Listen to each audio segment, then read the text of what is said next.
That breaking news, Ryan Larsen's mom is petitioning to have her son presumed dead in what appears to be an attempt to go after the school district. Ryan was 11 years old when he disappeared May 17, 2021, after leaving La Vista West Elementary School.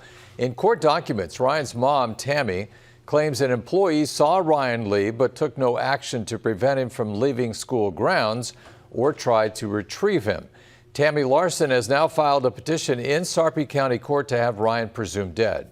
In it, she says she intends to make a claim against Papillion La Vista Public Schools, saying the personal injury and death were caused by the negligence or wrongful act or omission of the school district. A hearing is scheduled for February 21st.